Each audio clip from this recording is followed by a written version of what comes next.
Setelah Xiaoyan dan juga Yao Chen memasuki wilayah utama klan Yao, upacara penobatan klan pun secara resmi dimulai. Bagian pertama dalam upacara ini diisi oleh kompetisi dari generasi muda klan Yao. Pada saat ini seluruh anggota klan Yao tampak menunjukkan kemampuan mereka masing-masing. Sebagian besar peserta yang mengikuti kompetisi ini juga sudah mencapai alkemis tingkat 6 atau bahkan lebih tinggi. Meskipun teknik serta kemampuan mereka sangatlah baik, namun di mata Xiaoyan dan para alkemis tingkat tinggi, semua itu terlihat biasa saja, layaknya seorang senior yang sedang melihat pertunjukan para junior. Setelah beberapa hari berlalu, kompetisi generasi muda klan Yao pun akhirnya selesai. Acara pembuka ini membuat Xiaoyan sadar kalau para junior ini dilatih dengan baik, maka klan Yao pasti bisa bertahan lebih lama. Akan tetapi jika kedepannya mereka tidak mampu melahirkan ahli puncak di ranah Dodi, maka garis keturunan mereka perlahan akan musnah sama seperti yang dialami klan Xiao di masa lalu. Untuk posisi pertama dalam kompetisi pembuka ini berhasil diamankan oleh jenius terbaik yaitu Yao Tian. Bahkan dia berhasil menarik petir 9 warna dan membuat seluruh arena bergetar. Meskipun bakatnya sangat luar biasa, tetapi para tetua sadar kalau dia masih belum sebanding dengan Xiaoyan. Pasalnya Xiaoyan sendiri pernah memanggil petir iblis hitam ketika memurnikan pil obat tingkat 9. Setelah bagian pertama selesai, situasi di seluruh arena pun tampak semakin memanas. Bagaimanapun acara utama yang menampilkan para alkemis tingkat tinggi akan segera dimulai. Yao Chen yakin kalau peserta yang akan menjadi pesaing utama kemungkinan adalah Hun Huzi, kemudian Tetua Wan Huo dan juga Pak Tua Seng Nong. Mereka merupakan 3 raksasa dalam dunia alkemis yang sangat berpengalaman. Selang beberapa waktu, Yao Dan lantas mengumumkan dengan lantang dimulainya kompetisi puncak. Di sini 4 kandidat akan bersaing untuk memperebutkan gelar alkemis terbaik di benua Doki.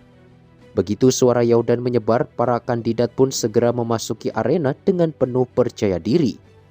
Mereka semua memiliki ambisi yang sangat besar untuk meraih gelar sebagai yang terbaik. Melihat hal tersebut, Xiaoyan pun sontak menyatakan diri sebagai perwakilan Menara Pil sekaligus aliansi Scam Mansion dan siap untuk menantang mereka semua. Semua orang yang hadir pun sontak merasa tegang. Bagaimanapun salah satu kandidat tersebut merupakan anggota dari klan Hun, yang notabene memiliki konflik serius dengan Xiaoyan. Tampaknya kompetisi kali ini akan menjadi persaingan serius bagi kedua belah pihak. Sementara itu, Hun Huzi sendiri sama sekali tak menunjukkan amarah dan justru mengejek Xiaoyan. Baginya, Xiaoyan sudah terlalu berani menantang para senior seperti mereka tanpa adanya bantuan dari Yao Chen. Xiaoyan pun tersenyum tipis dan mengatakan kalau dia sendiri sudah lebih dari cukup untuk menghadapi mereka. Singkat cerita, keempat peserta pun sontak menunjukkan kemampuan mereka dan bersiap untuk memulai kompetisi. Terlihat Hun Huzi langsung mengeluarkan tungku hitam miliknya yang diselimuti api hitam yang sangat aneh. Xiaoyan dan yang lainnya pun langsung menyadari kalau api hitam ini adalah api surgawi pelahap yang menduduki posisi kedua dalam jajaran api surgawi. Tentu saja ini hanyalah benih api dari api pelahap, sama seperti yang digunakan ketua Aula Jiwa sebelumnya dan bukan esensi sejati dari api surgawi tersebut. Di lain sisi, Tetua Wan Huo dan juga Tetua Seng Nong ikut memperlihatkan api surgawi mereka masing-masing. Api surgawi yang digunakan Tetua Wan Huo disebut sebagai api 9 angin tenang, sedangkan api surgawi Tetua Seng Nong disebut sebagai api roh kehidupan yang berada di peringkat kelima. Setelah penampilan dari ketiga kandidat, semua perhatian kini tertuju ke arah Xiaoyan. Dengan senyum tipis, Xiaoyan lantas memanggil roh api miliknya yang terbentuk dari gabungan api surgawi. Kemunculan Xiaoyi ini jelas membuat seluruh arena terkejut bukan main.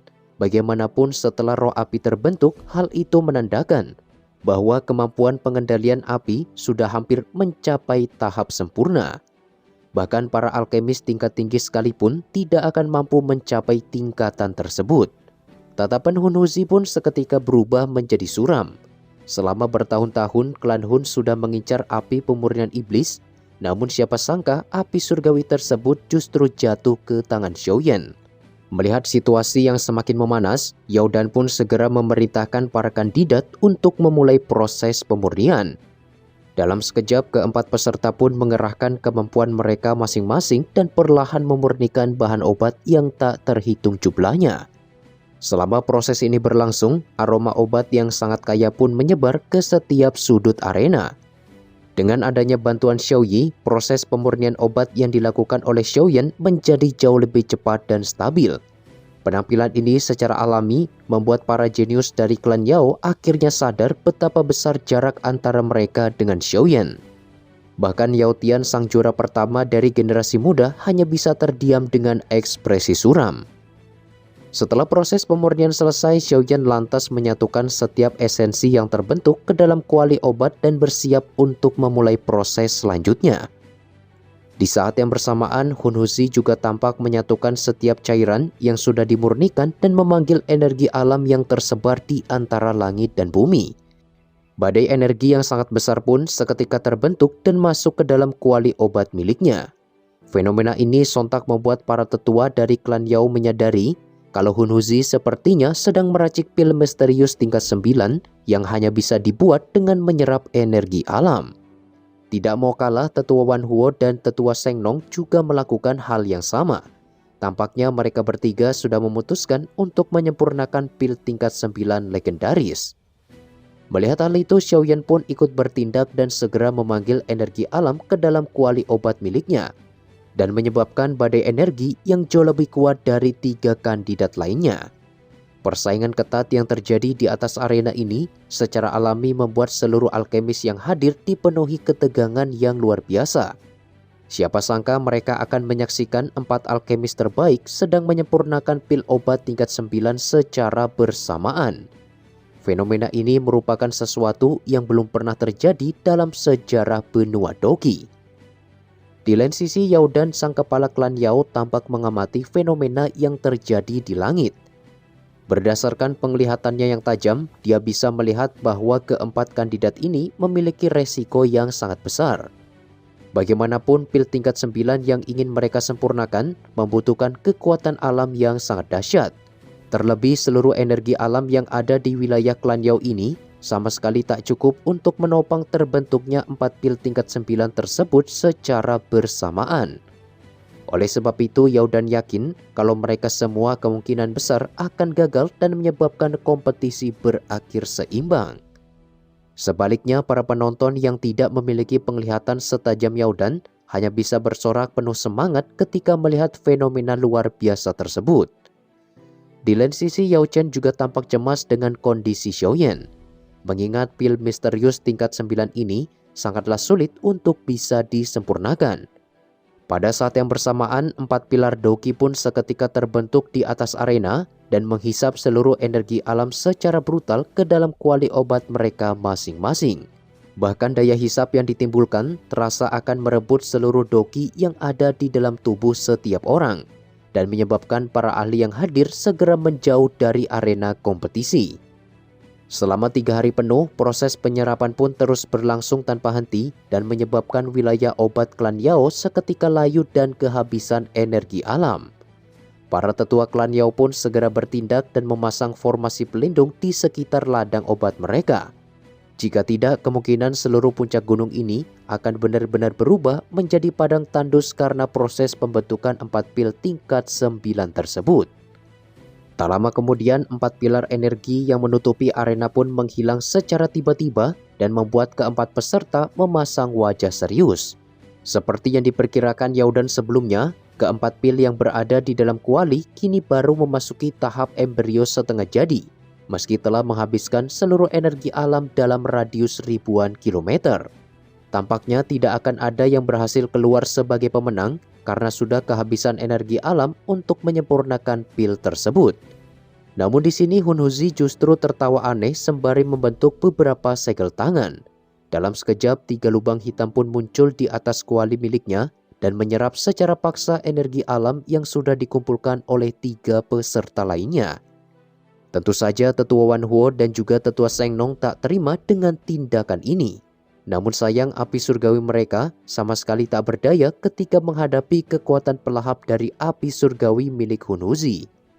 Dengan nada sombong, Hunhuzi pun mengatakan bahwa mustahil bagi mereka semua untuk melawan apalagi menghentikan api pelahap dengan kekuatan api surgawi biasa. Xiaoyan yang melihat hal itu pun hanya tersenyum tipis dan melepaskan Xiaoyi ke udara. Sama seperti ketika melawan Hun Miseng, di sini Xiaoyi segera menyelimuti lubang hitam milik Hunhuzi dan merebut kembali seluruh energi alam yang baru saja dia serap. Berkat kejadian ini, pil obat milik Xiaoyan pun berhasil mendapatkan energi alam yang melimpah dan hampir mencapai tahap akhir. Tindakan Xiaoyan ini sontak memicu amarah Hunhuzi, namun dia sadar kalau api surgawi milik Xiaoyan sama sekali tak bisa dia lawan. Jika diteruskan, maka dia pasti akan kalah dan gagal dalam kompetisi ini. Oleh sebab itu, Hunhuzi segera menyerap energi milik tetua Wan Huo dan juga tetua Seng Nong sampai habis, dan berhasil membuat pil obat miliknya menunjukkan tanda-tanda keberhasilan. Di saat Hunhuzi mulai percaya diri akan berhasil, Xiaoyi diam-diam menyelinap ke dalam tungku obat miliknya. Dengan kecepatan kilat, Xiaoyi pun menghantam pil obat yang hampir terbentuk dan menghancurkannya menjadi kabut asap. Raungan penuh amarah pun seketika melonjak dari mulut Hunhuzi ketika melihat hasil kerja kerasnya dilenyapkan begitu saja.